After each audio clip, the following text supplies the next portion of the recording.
At the moment, it's 49 points. Actually, it's 51. The Mavericks just scored again. I mean, I'm not going to break down this game. I just kind of want to acknowledge the moment. It was a 50-point game at the half, and it's going to end up being whatever it ends up being. And sure, there was no Kawhi. There was also no Porzingis. Take that for whatever you will. In the grand scheme of the 72 games that are going to be played this season, who knows if this game is going to have that much influence at all. But I kind of just want to talk about it anyway. I mean, as far as the game itself, I don't know, man. Misses, makes, turnovers, just amped up to 11, basically.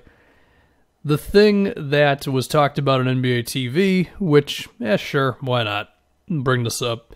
Is this a bad sign for the Clippers? Is this a sign that with how good they looked the first 2 games of the season, there's some deep-rooted chemistry problems that are still with them, and this loss proved that they still can't handle adversity and they could crumble from this sort of thing? Or was it just like, tough day at work?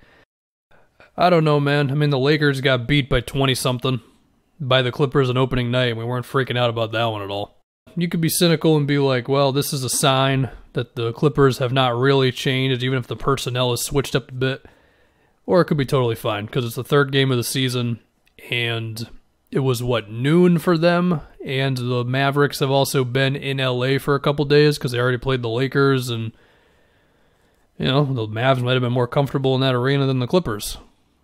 Because they had to go from Denver back to LA to play at noon today, so, I mean, there's a chance they didn't have too much sleep. And also there was some desperation on Dallas's part to not start the season 0-3. I do want to give some credit to the Clippers announcers. They handled this the best way you could, which was basically just started doing whatever random crap they ever wanted to do because the team's down 50, who cares? At one point, the guy had like a Crickets soundbite on his phone going through the TV. They acted as if the Clippers were actually in the game whenever they would make a couple baskets in a row. It was a good time. They kept me going through the whole thing until I just decided to do this commentary. Let's see, who do the Clippers have next? They have the T-Wolves next. It's in LA, so they're not going to have to travel for that one.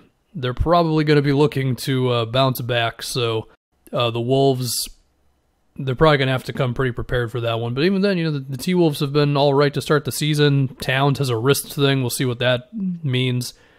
I wouldn't be shocked if the Clippers beat the Wolves in considerable fashion, because that's pretty much the best way to respond to a loss like this one. I guess I could just talk about the Clippers and the Mavs in general, because I don't know if I'm going to do a strict video about either one. I mean, if the Mavs would have lost this game, then I probably would have done a, should we be worried about Dallas video. So, their offense finally looked awesome for the first time tonight. Basic Luka spread pick and roll, chuck a whole bunch of threes and that good stuff. Now, one problem they had for the first 2 games is that they just weren't making their threes. Trey Burke was the only guy actually making shots. I mean, to me, the gist with this Dallas team is if Porzingis is healthy, I think they're the 2nd best team in the West. As in better than the Clippers, better than the Nuggets, Jazz, Blazers, Suns, Rockets, Warriors, all of them. But without him, I think they're just another team in the mix. I think a key thing for them is if Josh Richardson can create some offense, that sort of thing. He took it off the dribble a little bit in this game, so that's cool. If we think about for the Clippers, I mean, the Ibaka dynamic of this team, it is interesting. It does give them a chance to really go 5 out on teams, and Ibaka can hold up defensively on the other end as well. And you'd think that he could play with Zubats as well. The problem there is then Ibaka's probably got to guard more perimeter players, and maybe he can't handle that as much at this point in his career, but on offense, I think those two make sense. And even then, I think Ibaka can guard some power forwards.